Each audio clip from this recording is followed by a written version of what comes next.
gens comme Michael Phelps. C'est le champion recommande du monde, toute catégorie, dans le domaine de la natation.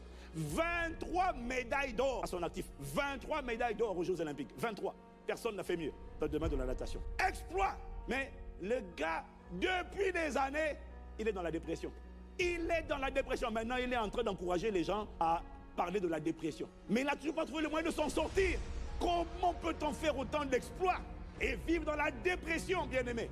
Est-ce que tu sais pourquoi il vit ce qu'il vit? Parce qu'il a cherché à se faire plaisir, il a fait plaisir à ses fans, il a fait plaisir à l'Amérique, mais il ne s'est pas soucié de faire plaisir à son Créateur.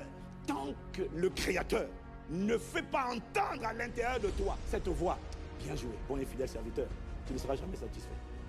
Tu ne seras jamais épanoui. Jamais. C'est pour ça que les gens cherchent à se faire plaisir. Ça donne une euphorie. Mais le lendemain de la victoire, lorsque le bruit de la foule s'est tu et qu'il se retrouve seul dans sa maison, la plupart des personnes qui ont fait des grands accomplissements tombent dans la dépression. La séduction que tu as, c'est parce que tu les vois brandir la coupe et rire. Tu crois qu'ils sont heureux. Voilà dans le lieu secret. Quand le rideau est tourné, quand il est seul, regarde! Ça, il ne montre pas ça. Il ne montre pas quand il entend des voix, quand il commence à s'ouvrir les veines, quand il commence à se mutiler. Il ne montre pas. On ne fait pas de Facebook Live pour ça. Beaucoup tombent dans la dépression. Plusieurs tombent dans la drogue. Plusieurs tombent dans l'alcool. Ils ont fait des grands exploits. Le monde les a acclamés, mais quand ils se retrouvent seuls, à la maison, ils dépriment. Tu sais pourquoi?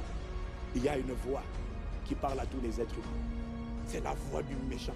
C'est la voix de celui qui a assujetti l'autre. Il y a une voix qui leur dit, c'est bien, mais tu ne restes qu'un bon à rien. C'est bien, mais de toutes les manières, ce que tu as fait ne va pas acheter l'amour de tes parents. Tes parents t'ont rejeté, tu vois. Ils t'acceptent seulement parce que maintenant tu es connu. Mais sinon, si tu te rappelles de ton passé, ils ne t'aimaient pas. Ils ne t'aiment toujours pas. Tu es haï. Et il y en a d'autres. C'est à cause de toi que tes parents ont divorcé. Il y en a d'autres. C'est bien, tu as fait des exploits, mais tu ne peux pas rattraper ton enfant. Tu l'as perdu. Tu es un père indigne, une mère indigne. Et la personne est là, mais j'ai fait un exploit. Encourage-moi. Non, tu ne mérites rien. Tu ne mérites rien, tu n'es qu'un vaurien. Fais encore plus, fais encore plus. Quoi jusqu'à où? Fais encore plus. De toutes les manières, tout ce que tu feras, ça ne changera absolument rien. Il y a une voix qui leur parle. Et c'est pour ça que tu vois, tu ne comprends pas. Mais pourquoi un homme a fait ça? Et puis il se saoule. Un homme ne s'enivre pas lorsqu'il a la joie du Seigneur à l'intérieur de lui. Non. Pourquoi est-ce qu'il boit? Il boit pour oublier sa frustration.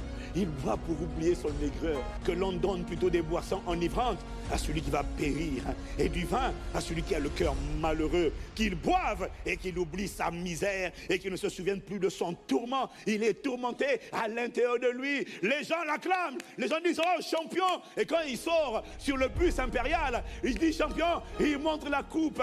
Mais quand il arrive à la maison, dans le lieu secret, il ne va lui dire bon à rien.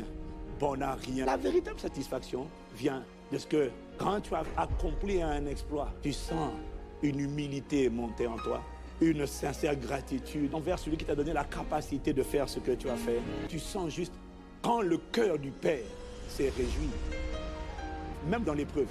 Tu vois, même on te met en prison. Regarde, on a mis Paul et Silas en prison. Normalement, ils auraient dû être tristes. Mais la Bible dit, ils se sont mis à chanter les louanges, à prier et à chanter les louanges du Seigneur. C'est-à-dire que si Paul et Silas se sont mis à chanter dans la prison, ça veut dire que malgré le fait d'avoir été arrêtés, ils étaient quand même dans la joie. Ce n'était pas une joie naturelle. Ce n'était pas une joie parce qu'ils avaient fait un exploit extraordinaire. C'était ce qu'on appelle la joie du Seigneur.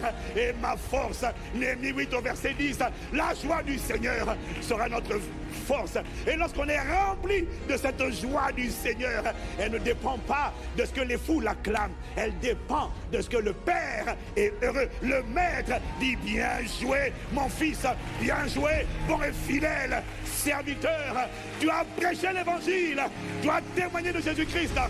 Et on t'a mis en prison. Mais bizarrement, en prison, il n'est pas dans la dépression. Il n'est pas abattu. Pourquoi? Parce que Dieu dit yes, la parole a été proclamée. Alléluia. Tu ne peux pas avoir cette joie et être déprimé. C'est impossible. Parce que c'est la satisfaction du cœur de Dieu. Cette joie est une force. Cette joie est une puissance. Cette joie était tellement puissante que quand ils en chantaient dans la prison, la Bible dit que tout à coup, soudainement, brusquement, sans avertir, les fondements de la prison ont été ébranlés parce qu'une présence a rempli. Alléluia, une présence a rempli la prison. Que le Seigneur te communique cette joie.